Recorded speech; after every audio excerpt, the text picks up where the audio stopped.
Καλησπέρα, παιδιά. Είμαι ο Λίος, ο Reddit Gamer και σήμερα κάνουμε ένα YouTube Blitz Chapter 549. Μιλάμε για ένα γάμο το chapter, παιδιά. Ειλικρινά, ξέρω ότι σε πολλούς από εσάς δεν άρεσε το Blitz, αλλά για μένα είναι ένα από τα πιο αγαπημένα μου manga. Και ειλικρινά, βλέποντας αυτό το arc το οποίο είναι και το τελευταίο και βλέποντας και το πώς εξελίσσεται και το κάθε το chapter, το κάθε chapter είναι και μια νέα έκπληξη. Και αυτό το chapter, ειδικά, έχουμε την επιστροφή της Soifon μετά από πάρα πολύ καιρό. Διότι καθώς ο Maeda αντιμετωπίζει αυτόν τον Stern Ritter και αντιμετωπίζει πάρα πολύ μεγάλες δυσκολίες από ό,τι φαίνεται, διότι αυτός ο Stern Ritter όχι μόνο καταφέρει και τον υπερνικάει τον Maeda εύκολα, αλλά επίσης έχει και την μικρή του την αδερφούλα, την Μαχρέγιο, σε πολύ δύσκολη κατάσταση. Την έχει πληγώσει, την έχει καρφώσει άσχημα και κινδυνεύει και η ζωή της. Τον Maeda τον πιάνει μια μανία, μια οργή, ας πούμε, και κάνει μια απόπειρα να νικήσει τον Stern Ritter αυτόν, αλλά δεν τα καταφέρνει.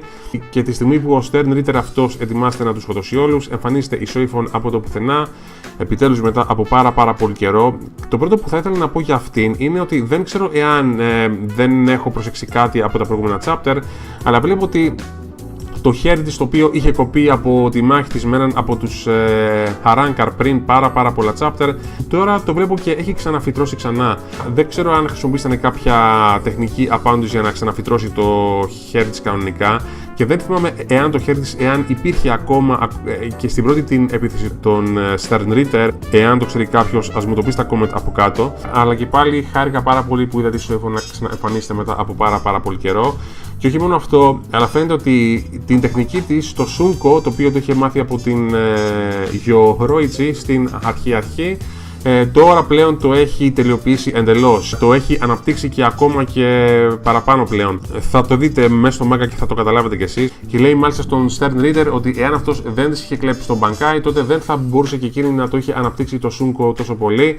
Οπότε ναι, το ότι της έκλεψε τον Bankai ο Stern Ritter είχε και ένα καλό, και πιστεύω ότι αυτό βασικά θα πρέπει να έγινε και σε όλους τους captains, ότι καταφέρανε να αναπτύξουν τις βασικές τους τις δυνάμεις ακόμα περισσότερο αφού τους κλέψανε τα Bankai τους. Και με όλα αυτά τα λόγια, τέλος πάντων, η Soifon καταφέρνει ένα φοβερό και τρομερό χτύπημα σε αυτόν τον Stern Ritter, τον πετάει μίλια μακριά, του έκανε μάλλον απίστευτη ζημιά από ό,τι φαίνεται, διότι θα πρέπει να του έσπασε και την πανοπλία του. Και μετά πάμε πάλι πίσω στον Hitsugaya και στον Busby, όπου βλέπουμε τον Busby να είναι κολλημένο σε έναν τοίχο και ο Hitsugaya με τη Matsumoto να ετοιμάζονται να πάνε και να βοηθήσουν τους υπόλοιπους τους captains. Αλλά, όπως είχα πει και στο προηγούμενο μου το επεισόδιο, είναι φανερό ότι οι Stern Ritter δεν πρόκειται να πέσουν τόσο εύκολα και ότι έχουν και ένα δεύτερο στάδιο εξέλιξης εκτός από το βασικό τους, έτσι. Και βλέπουμε τέλος πάντων τον Busby να ξεκινάει και να τυλίγεται όλες τις φλόγες, το οποίο σημαίνει ότι είναι έτοιμος να εξαπολύσει, μάλλον, είτε τις αληθινές του τις επιθέσεις ή να πάει στο επόμενο επίπεδο της μεταμόρφωσης. Το ίδιο συμβαίνει και με τον Stern Ritter που αντιμετωπίζει τη Soifon, και αυτός, παρόλη τη ζημία που φαίνεται να δέχτηκε, σηκώνεται απάνω και φαίνεται ότι έχει σπάσει και η πανοπλία του, και θα δούμε και το αληθινό το